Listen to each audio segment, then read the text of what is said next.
Hi, everyone. Welcome to this week's episode of Our Story Conversations with PhilDev.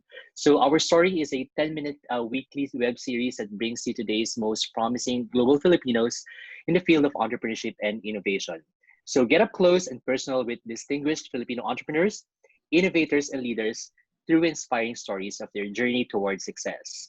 The show gives us a sneak peek to the lives of these Filipinos leading change in the hopes of inspiring others in their own journey as aspiring innovators and entrepreneurs who are making a difference in their field. So this is their story, our story. Our guest today is a mother and daughter tandem, Ronna Reyes-Sieh and Isabel Sieh. Ronna, did I pronounce it right? Tama ba? Yes, correct, Okay, correct. Hi. Hi. hello. So Ronna Sieh has over 20 year. Ronna Reyes-Sieh's over 20-year career has evolved from being a New York-based investment banker covering tech Silicon Valley companies to becoming a technology investor and entrepreneur. She's a co-founder of Coding.ph, an online technology education platform that equips students with skills to gain future-proof employment through the coding school and ACE, or adult coding education. Her international experience includes working at Morgan Stanley, PricewaterhouseCoopers, and Global Growth Capital in New York. Rona is an active member of the community as a founding trustee of PhilDev, focused on technology and entrepreneurship. Rona holds an MBA from Columbia University. She's a CPA who graduated with honors from Boston College, and she's also an alumna of Top Business Executive Education at Dartmouth. Her work today is focused on addressing the following sustainable development goals. So SDG 1, eradicating poverty, SDG 4, quality education, SDG 5, gender equality, and SDG 8, decent work and economic growth, and SDG 9, industry, innovation, and infrastructure. So that's Rona. Hi, Rona again. So Thanks. so yeah, so Isabel Sieh is a 17-year-old passionate about computer science and creating communities to foster the use of coding, particularly its social implication in our world. At 11 years old, Isabel founded Girlsville Code, the first Filipino organization aimed at empowering girls to participate in STEM, especially coding. As the executive director, Isabel has led GWC to hold workshops more to give all girls the opportunity to code. Since 2018, GWC holds an annual event called Girl Forward in celebration of UN International Day of the Girl, bringing in together students from over 15 schools and teaching coding skills and featuring women trailblazers and technology. So most recently, GWC has launched our Code sa Bahay with personally curated free accessible online materials for girls to learn coding while under quarantine. In 5 years, GWC has held over 15 events, teaching over 1,000 girls. So Isabel has continued this passion. At age 14, she co-founded the Coding School, the first coding-focused educational program in the Philippines.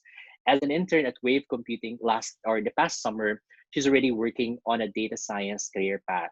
Now she enjoys learning about all things tech, playing tennis, and spending time with family and friends. She's a youth champion for SDG 5, Gender Equality, a Youth Innovators Program for the Philippine Department of Science and Technology awardee, the Philippine Woman Leadership awardee, and Pinoy Science Whiz Kid. So again, welcome Rona and Isabel. How have you been? How was the past 3 months under quarantine? Yeah, it's been fascinating. We've had to kind of continue on with our lives in a different setting, and we just plowed through. Luckily we have resources to allow us to move on with everything that we had to do, but we also had to make adjustments, and we just work with what we have. Yeah, there are a lot of changes.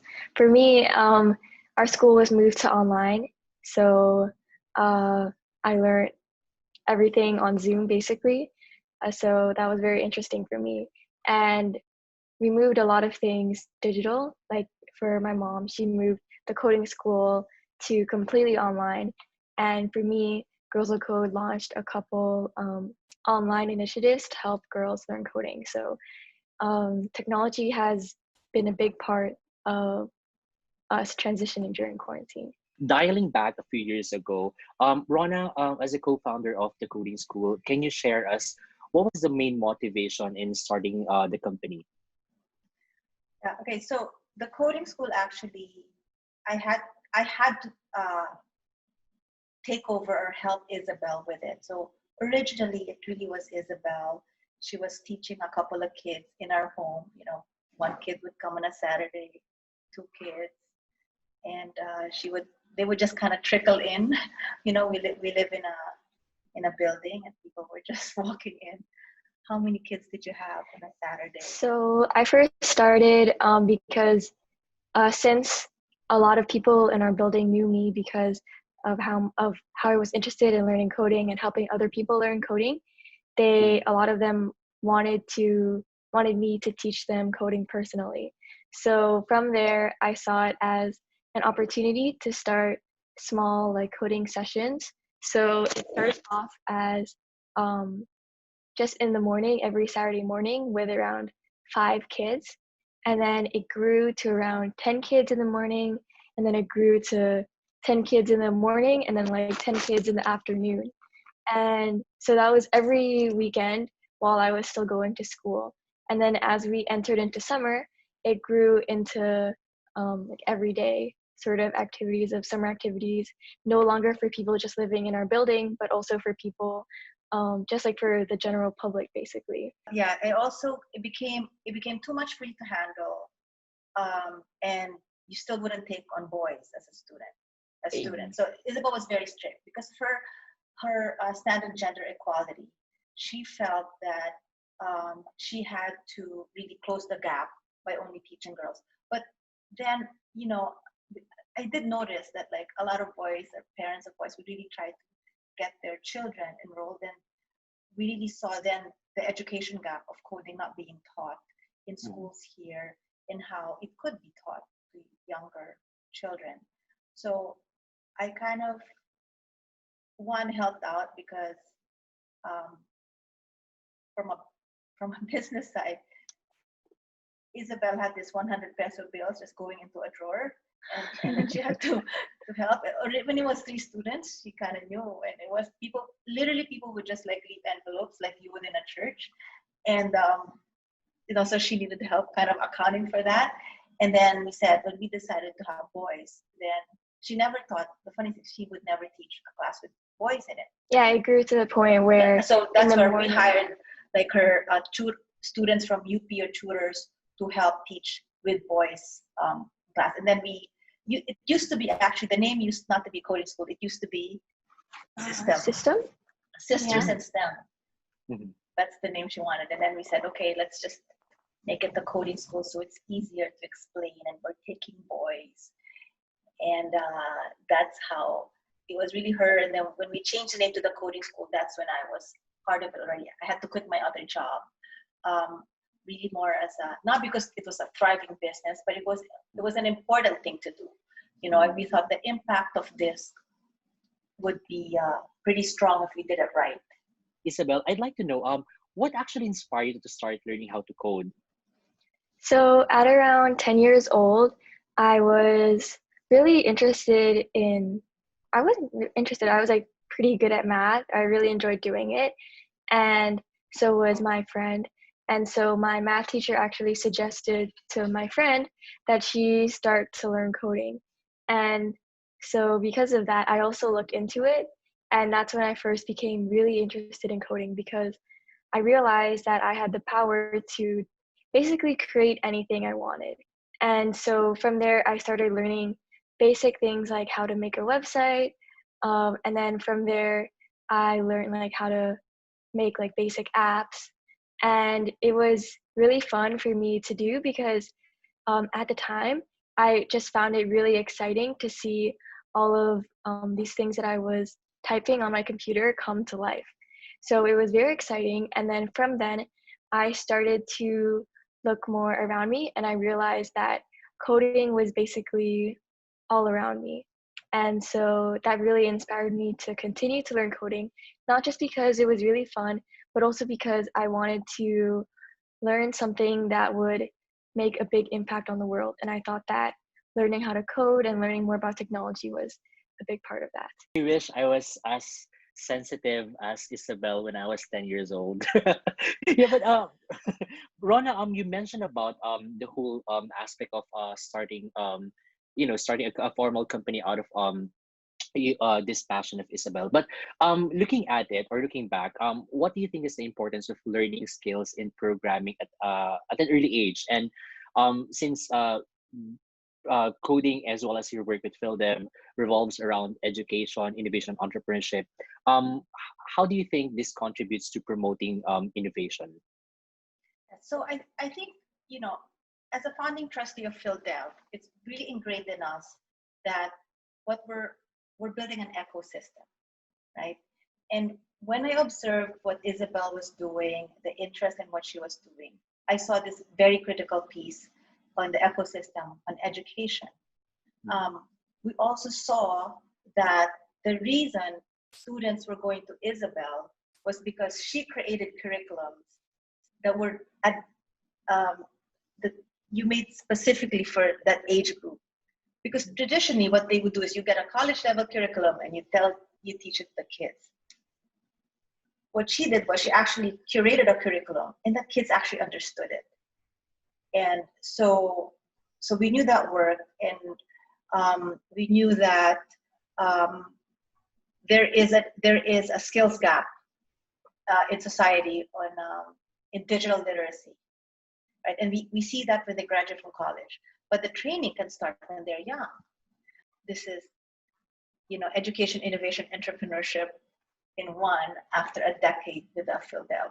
How did you introduce coding so that they will easily understand it? So this was a big challenge for me at first because when I started Girlsville Code, which is an organization to encourage girls to go into specifically coding, I wanted to also help teach coding at local schools, especially which was challenging because it's not, as you said, embedded in the curriculum. And also a lot of times there aren't many computers around or internet, or the computers aren't really up to date to where it's best to teach coding. So what I did there was I researched actually different methods to teach coding, and from my own experience, I learned that the best way to teach coding to start is it's very logic based. So there's definitely, even without a computer, there's ways that you can teach coding, the coding concepts basically. And in the coding school, I know you used to have a class called pre-computer coding. Yeah, which is your computerless coding, call it pre-computer coding. So you teach coding concepts. Isabel, I'd like to go back to what Ronna mentioned earlier, when she said that you really wanted to focus more on women and girls, right? So how important for you is to get more girls and women into STEM, especially coding? Well, okay, there's multiple things that I realized when I was getting into coding, but one of the things was that when I was first trying to learn more about coding, I mainly learned completely online without any help. I just learned like through online curriculum, but it was a bit difficult for me because I was really young at the time, and the only place for me to ask questions were on like online forums, and it was hard and very intimidating for me to understand. So I went to my parents, and they also didn't know they didn't know anything about coding. So it was hard to ask them. And I went to also my sisters, and they also didn't know anything about coding. And so that's when I first realized that I really wished that there was a community for girls to help me learn more about coding. And then that's when I first realized that there was no community here in the Philippines for young girls to learn more about coding, and also to encourage other people to go into STEM. But more than just on a personal level of me wanting to learn more about coding, another reason why is because as I started researching more and getting more interested in STEM and coding, I realized that, as I think my mom said, and as you also said, STEM and coding is very crucial in innovation and very crucial in solving world problems. However, right now there is not proper representation for women or for any diversity. There's not that much diversity in STEM, specifically in technology and specifically in coding. And so without that proper representation, we won't have the proper diversity of views in order to address and in order to solve these world problems. And so just like in the same way, different skills are important in tackling a problem, diversity in terms of gender is very important as well. So that's why I also think it's very important to get women into STEM. And specifically for girls, there is a study that found that girls gain interest in STEM at around 11 years old, but then they quickly lose it at 15. And so that's why it's really important for initiatives like Girlsville Code to happen, because once you have to really focus on that gap in order to keep girls interested in STEM in the first place. So, Ronna, I know you're a big advocate of women inclusion, right? So, how can we encourage more women leaders to venture and stay in technology and innovation? The first thing is you have to increase the pipeline, right? You have to hire more women so the pipeline is stronger. The second is, and we take this seriously, is you have to make yourself accountable. You measure how many women in your customer base, in your partners, in your employees, and I think you'll realize that once you make yourself accountable and your circle of influence accountable to that as well. So you talk about it. So I really believe in the circle of influence. And then third, as an older woman, I think honest mentoring is very important. I mean, I'm not against men. In fact, I have been mentored by men who have been very generous and compassionate and honest with the way they mentored me and what hurdles that I will have to come across. But when we as women mentor, we have to not be necessarily just a cheerleader bed of roses mentors. The hurdles, we have to be very honest about the balance and the hurdles that we have to go through. So when I think people who have worked with me and have kind of looked to me as a possible mentor, I'm very open about the struggles of balance and how being aware of it ahead of time and knowing what's ahead will make you stay the course. So, in 10 years, Ronna, how do you see the innovation sector in the Philippines, and what will be the role of women? Let me just talk from my experience today in the tech education platform space, which I'm familiar with. I think women will be among different sectors. They'll be strong in education. The median age is actually pretty young in the Philippines. It's 23. So I think there is an opportunity for women, especially at this time, to enter the field. I think the education space, the shift is going to be really shifted to the student or the customer. We're going to see that more, and education will be more of an a la carte menu as opposed to just a fixed set, which requires all of us in the education space to up our game and really provide quality education. That is my vision and my hope for 10 years from now. And I do think that it's also going to require the use of technology and the use of collaboration and partnerships for it to move forward. Wow. How about you, Isabel? In 10 years, how do you see yourself? So how will it be for yourself? In 10 years, I'll be 27. So I hope to have finished my studies or continue my studies. Yeah, I very much value education. So I hope that I would have graduated university. And I also hope to be working in tech myself. Well, I can't assure like what area of tech because it's always changing. So I just hope to be working in tech and also for social impact as well. And as for Girlsville Code, I hope that right now I'm building a team for Girlsville Code. And so hopefully it will be able to continue without me in the next couple of years. So that's where I hope to be in 10 years. Wow. Okay. Thank you so much for that. So, to all our viewers, I'm sure they'd like to more about the fun side of Isabel and Ronna. So I'm just gonna ask some fun questions. Okay. So, Isabel, what's your favorite social media? YouTube. How about you, Ronna? IG. IG. Okay. Morning person or night owl? Or I'm a night owl. Morning person. Morning. So Isabel, describe yourself in 3 words. Organized. I try to be organized in terms of my time. I'm very focused. So usually I keep my mind on one thing, and I sometimes block out everything else that's happening. And then also I like to see, as focused as I am, I also have a variety of different interests. How about you, Ronna? Passionate, driven, and focused.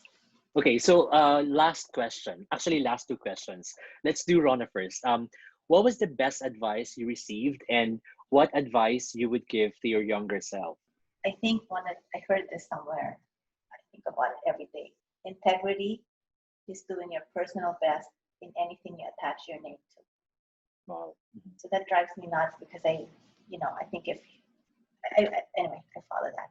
And then advice to my younger self, keep going. It'll come.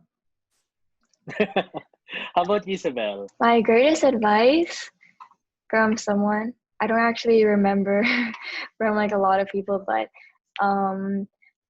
advice I get is to just let it pass. So don't overthink too much about certain things. It'll pass over. And then also advice to my younger self. I'm pretty young, so but my advice would just be to not have a boyfriend. I don't have one. Okay. So it'd probably be to branch out on your different interests because there's so many things to learn.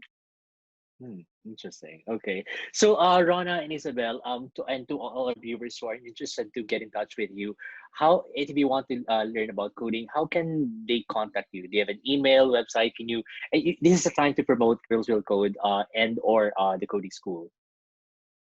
Okay, so for me, for my personal accounts, you can reach my Instagram, Isabel.Sieh, so Isabel.Sieh.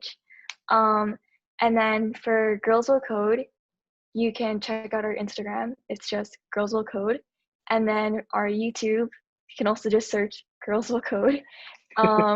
Same with our Facebook, it's just Girlsville Code. And our website, which has just been updated recently. I'm really proud of it. It's girlsvillecode.com. So basically on our website, you can find pretty much everything. And that's also where we have a bunch of resources for people who are interested in learning coding. Well, for the coding school, you can go to Coding.ph. And we also have, for outside the Philippines, we have globalcodingschool.com. Both of those, you can reach me there or reach anybody in the team. Okay. All right. Well, again, Isabel, Ronna, thank you so much for your time. To all our viewers, don't forget to leave us a like if you find today's episode interesting. You may also leave messages in the comments section for topics that we can discuss in the future. Lastly, subscribe and follow us on PhilDev if you want to learn more about innovation and entrepreneurship. And you can definitely follow us in our social media accounts. On Facebook, our handle is PhilDev Foundation. That's facebook.com/Philippine Development. Our Instagram and Twitter handle are at PhilDev_org. So watch out for our weekly episode. Again, thank you so much. Stay healthy and safe.